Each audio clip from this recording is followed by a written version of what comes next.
세리에의 황금기를 이끌었던 7공주 팀 중 하나인 파르마. 이 명문 클럽에선 부폰, 칸나바로, 베론, 튀랑 같은 우리가 익히 잘 알고 있는 슈퍼스타들도 뛰었었지만 오늘 이야기할 선수는 이런 슈퍼스타 같은 선수는 아닙니다.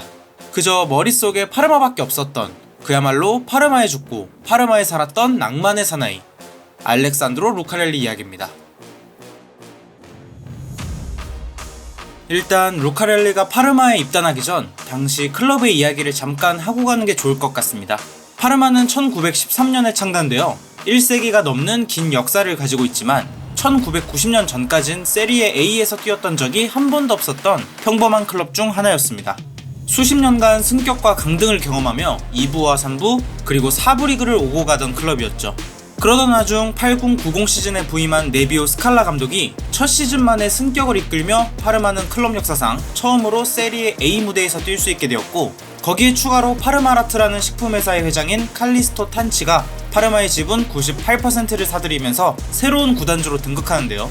유능한 감독과 부유한 구단주의 시너지 효과로 이때부터 파르마의 황금기가 시작되었습니다. 유에파컵, 유에파컵 위너스컵, 코파 이탈리아 등 8개의 트로피를 들어올리면서 클럽의 명성을 쌓아나갔고, 비록 리그 우승을 하진 못했지만 항상 리그 상위권엔 파르마라는 클럽의 이름이 적혀 있었습니다. 그렇게 칼리스토 탄치가 파르마 제국을 착실히 건설해가는 중이라고 생각하던 찰나 2003년에 생각지도 못한 파르마라트 스캔들이 터지고 맙니다. 파르마라트가 큰 액수의 부채가 있다는 사실이 밝혀지면서 칼리스토 탄지 쪽 사람들이 사기, 횡령 및 기타 범죄들로 잡혀 들어가기 시작했고, 탄지는 17년형을 선고받게 됩니다.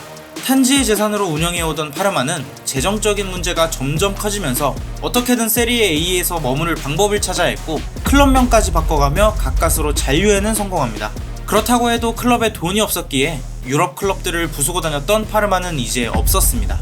결국 07-08 시즌에 세리에 B로 강등당하며 18년 만에 새로운 리그에서 다시 시작해야만 했죠. 오랜 기다림 끝에 찾아온 찬란했던 시절은 그렇게 급속도로 저물어가고 있었습니다. 바로 그때 파르마가 세리에 B에서 새로운 도약을 노리는 이 시점에 30살의 알렉산드로 루카렐리가 파르마에 입단하게 됩니다. 이 선수는 1997년에 데뷔해 세리에 A와 B에서 300경기를 넘게 뛴 베테랑 센터백으로 피아첸차 칼초, 팔레르모, 피오렌티나 등 여러 클럽을 돌아다녔던 평범한 전이맨 중 한 명이었죠.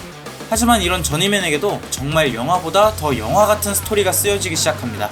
08-09 시즌 세리에 B에서 파르마 생활을 시작한 루카렐리는 39경기를 소화하며 다행히도 한 시즌 만에 파르마를 다시 세리에 A로 복귀시키는 데 성공했습니다.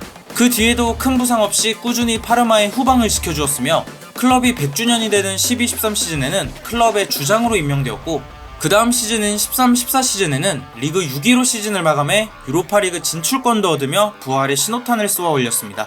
하지만 그 기쁨도 잠시 또다시 시련이 찾아오게 되는데요. 임금에 대한 소득세 납부가 늦어져 UEFA 라이센스가 나오지 않았고, 결국 유로파리그는 토리노가 대신 나가게 되는 사태가 발생해버렸습니다.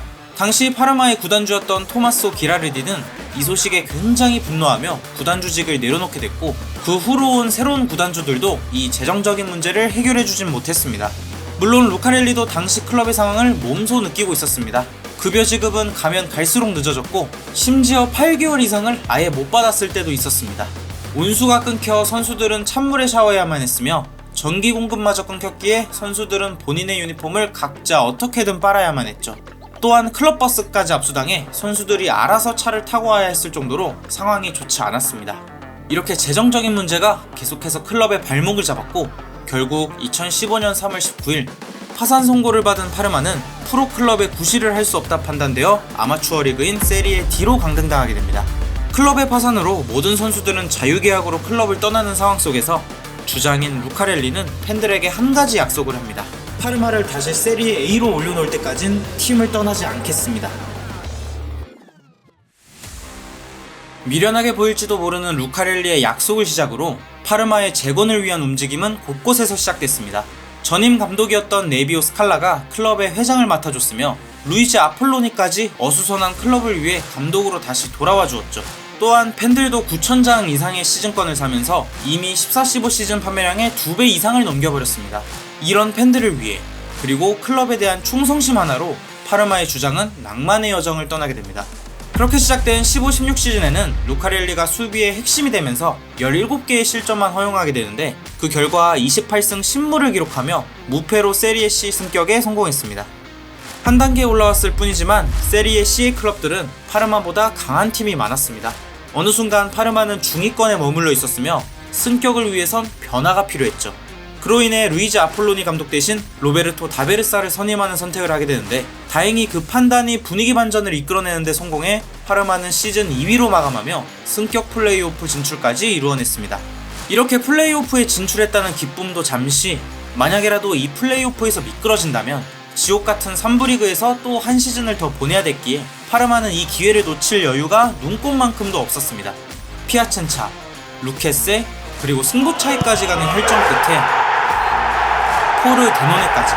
그렇게 진출한 파이널에서도 알레산드리아를 2-0으로 꺾으며 세리에 B로 승격하는 쾌거를 이루어냈습니다.